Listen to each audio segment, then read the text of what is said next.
No, I'm not talking about no virus. There's more to fear out there in the water than some virus. I've seen things that'd make you wish for just some virus. I used to dive, you know.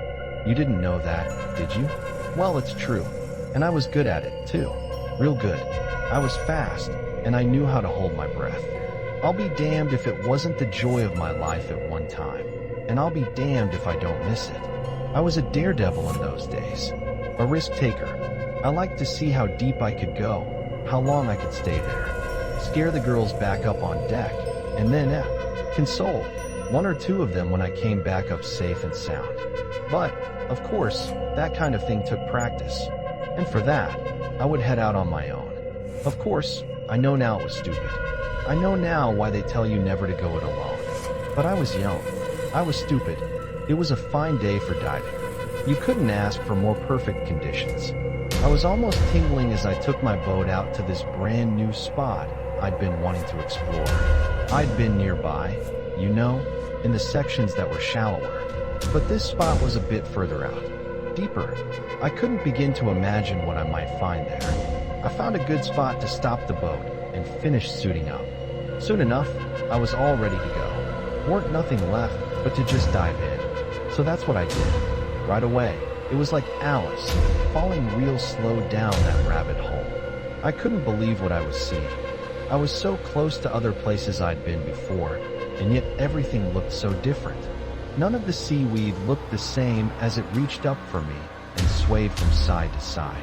There were fish I'd never seen before, darting all around as I scared the bejesus out of them. If I weren't underwater, the sight would have been breathtaking.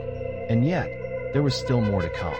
Down and down I floated until the dark sand at the bottom came into sight. This caught my attention more than anything else. I expected smooth sand, maybe a few rocks. Instead, what I found was a kind of stony-looking ridge, like the beginning of a little mountain range. It was about 6 feet long and perfectly straight. In hindsight, I'm not sure why it puzzled me when I first saw it. I think I had some kind of feeling about it. Something about it just wasn't right. Well, from that moment, I struggled with myself. I was an explorer, remember? I like to explore. Get in there and touch everything. Experience everything. So what was it about the ridge that bothered me? It was about halfway through this fight I was having with myself that I realized another thing. There weren't nothing alive that would even come near the ridge. No fish came by, no snails, no nothing. Even the seaweed seemed to stop growing a few feet around it. That's what really got me wondering. What the hell was this thing? Did I discover a volcano or something that no one knew about? The water wasn't warm like you'd expect around a volcano. So finally, I gave in. I was just too curious. I hovered over the ridge. The plan was just to tap it lightly with my foot. Slowly, I inched closer and closer until, finally, I made contact. It was soft. It wasn't made of rock at all, but I had barely any time to be shocked by that. Suddenly, it felt like the entire ocean floor began to shake. I panicked and headed toward the surface. Up and up I swam.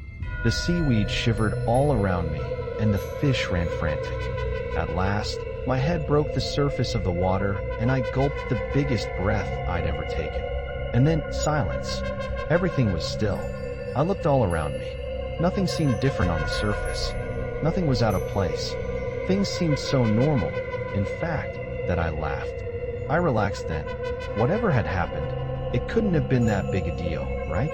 Some weird trick of nature, right? So, after a few more gulps of air, back in the water I went. Down and down again I floated. The seaweed swayed, and the fish schooled about. Finally, the bottom came into view. The ridge was not as I left it. And there it was. I can still see it. Gives me the shivers to remember. A pupil big enough to sit in. A dark gray iris. A ring of stark white. And finally the ridge itself, split in half to the top and bottom of it all. Quick as a missile, I was back in that boat. I don't think my heart slowed down until I was finally on the shore. For years, I've tried to forget what I saw, but I never have. Some nights, it still haunts my dreams. That's why you'll never catch me near the water. No, sir. Never again.